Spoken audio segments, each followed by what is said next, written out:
Hi, I'm Stephen Lane, founder and CEO of Prop Store, and I'm here today with Tim Laws, my trusty right-hand man here at Prop Store UK, to talk about this amazing piece of history, this piece of movie history that's going to become available in our upcoming Entertainment Memorabilia Live Auction.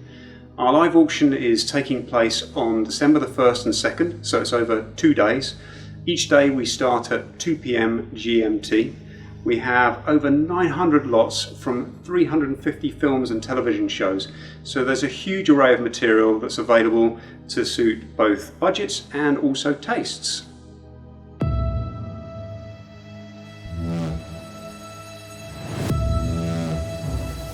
In addition to bidding online at propstore.com/live auction, you can also register to phone bid with us.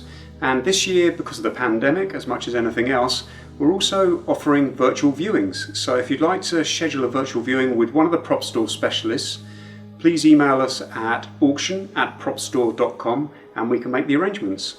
So this piece is from American Werewolf in London, one of the seminal horror movies from the 1980s. Tim, tell us a little bit more about it. I know you love this film. I do love this film. Well, for me, it was a movie I first saw on VHS in the early 80s, and it captured my heart, and it's a movie I love to this day. So this piece was created by maestro, creature and makeup legend Rick Baker. Isn't it right that he won the first Academy Award for creature and makeup for this film? That's right. I mean, the special effects he did for American Werewolf in London were just so groundbreaking that an Oscar was created especially for makeup effects, and Rick Baker was the first recipient of that award. He subsequently went on to win 6 additional Oscars and was nominated an additional 5 times. I mean, the man's a genius, isn't he? Oh, there's no doubt. He's a legend in his time. The best there is, no doubt. So Tim, this was used for the transformation scene, wasn't it, in the London apartment, is that right? Yeah, that's right. It was shot in Earl's Court, and it was the sequence of the film. Rick was trying to outdo Rob Bottin's effects from The Howling, which was released a few months earlier. That sequence was shot mostly in the dark. Rick wanted to do the transformation sequence in daylight, and he certainly did that. In addition to being an amazing piece of makeup effects, is actually a piece of mechanical wizardry as well, isn't it? It has originally had all these cables that were running up inside it that sort of plugged into it to allow guys to work it off out of camera, out of shot. Yeah, that's right. It was the effect was created pneumatically by syringes and air cables going in to power it much more smoothly. It was the look that Rick was looking for, was a smooth transformation. So let's see if we can power this thing up. What we've done at Prop Store is actually using the original elements that were fitted internally, is actually slide inside some cables to connect through the pneumatic elements. So we've left all the original fixings within it, but attached it so that we could revisit exactly how this was put together and how it ran for the film. So I've got a little remote control here. I'm just going to press this now, and we can see at the moment it's almost at one of its sort of most pronounced, if you like. And I think if we kick it off now, and there we go, we can just see we've got the head movement there, so it's sort of gyrating on the neck fixing. And as you can see, the sort of paddles in the cheeks and the forehead are coming out. And now we've got the jaw coming forward as well, haven't we, Tim? That's right. This is one of a sequence of heads. Rick designed a number of heads that would do different elements of the transformation. This one's quite late on in the transformation as the jaw comes forward.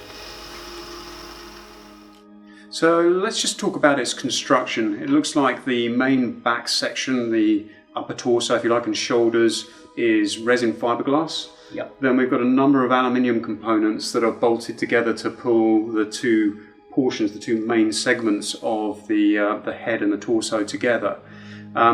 What I love about this is all of the sort of dental acrylic work, and you and I are both very familiar with Stuart Freeborn's work as well, which is from this same era.